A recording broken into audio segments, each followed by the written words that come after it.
Monkey and the Flea.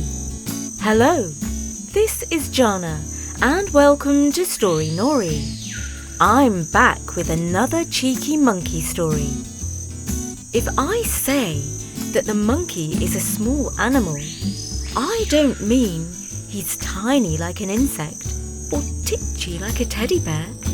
I mean that if you stand him next to a grand animal like a real bear or a tigress, well, in that case, you could call him small. It all comes down to who you're comparing him to.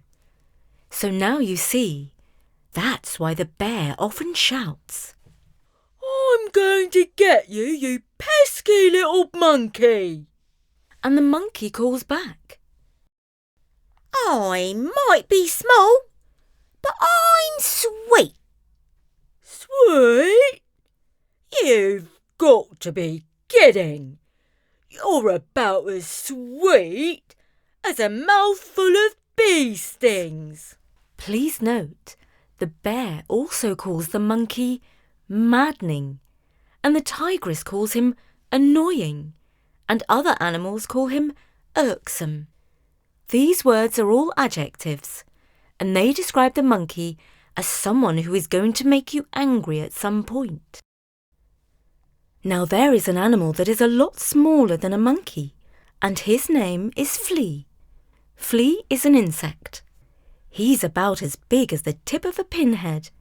In fact, he's so small and so fast and so jumpy that you have to squish up your eyes to see him. And even then, you might easily miss him.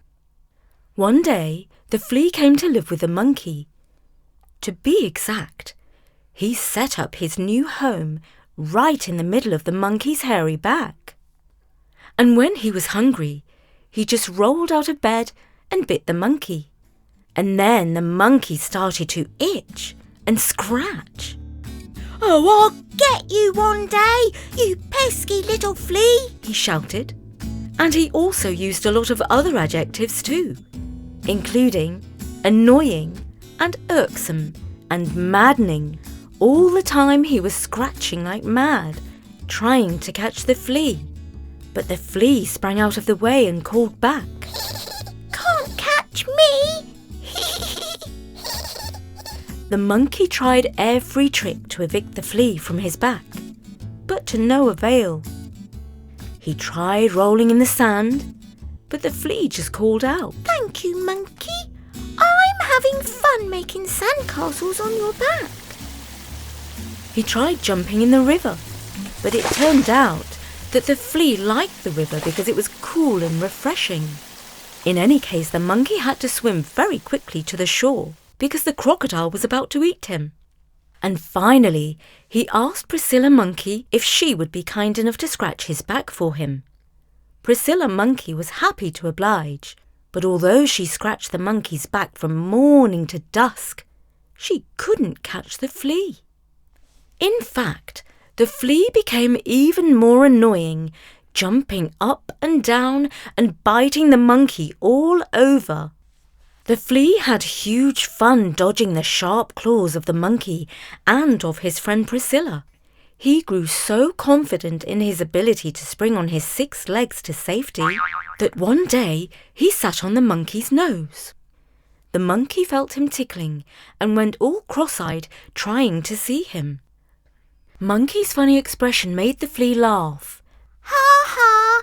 Can't catch me. I'm small but mighty." But do you know what? It just so happened that the monkey had a peanut shell in his hand.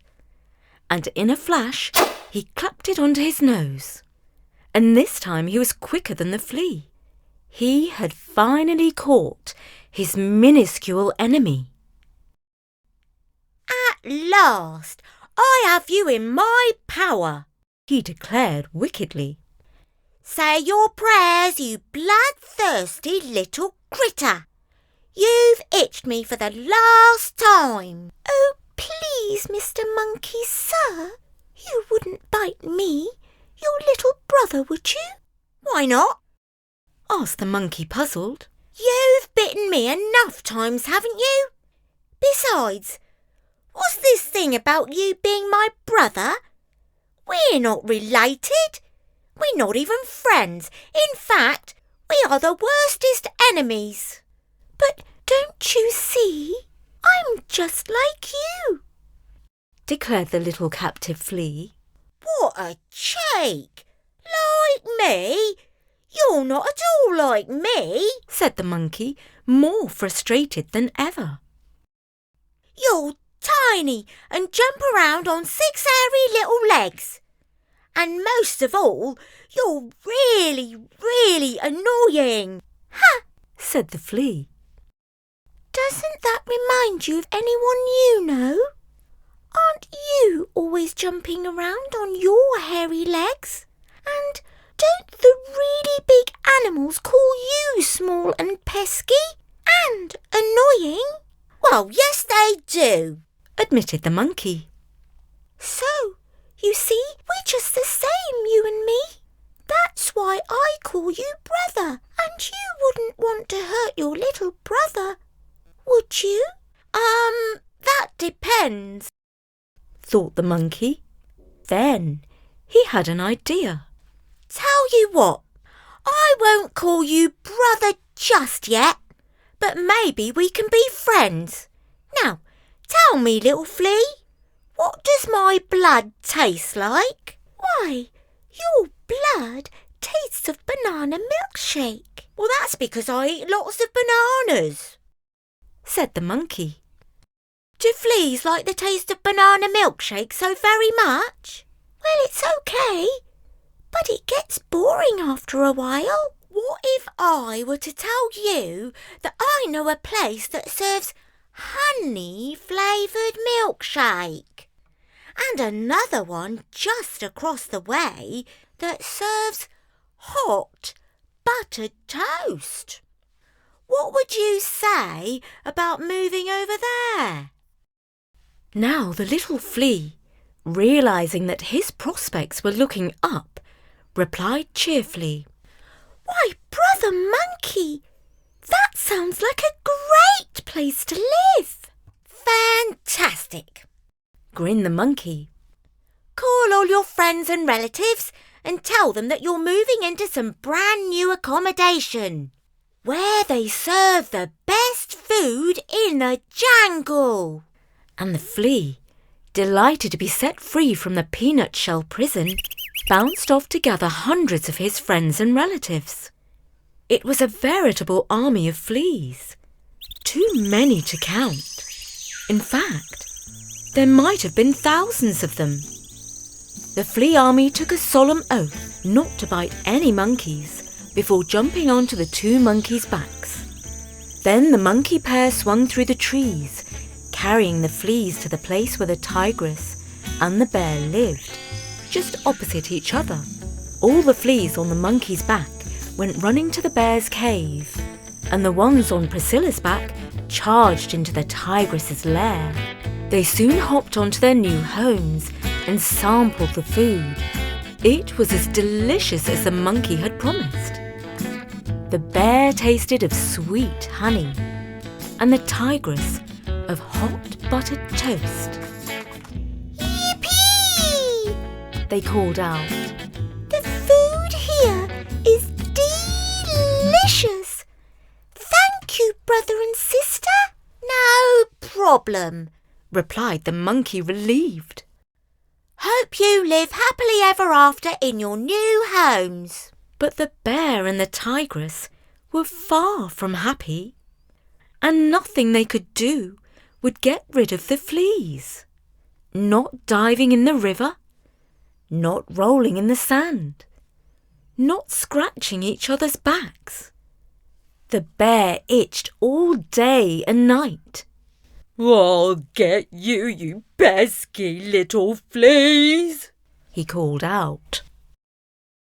The tigress was also going mad with itching. You little fleas are even more annoying than monkeys, she cried. And both the bear and the tigress hopped around trying to shake off the fleas. But it was no use. The fleas were unshakable and more than likely to stick around for some time. And the monkey sat high up in a tree, clapping with joy at the scene below.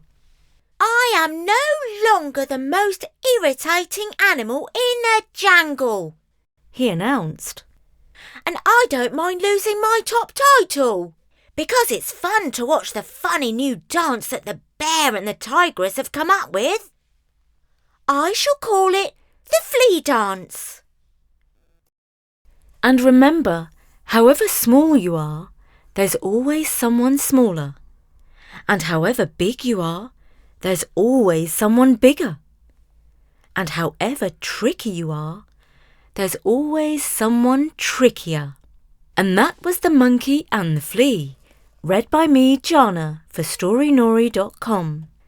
I hope you enjoyed the story. What a cheeky monkey! Drop by soon for more stories. Bye for now.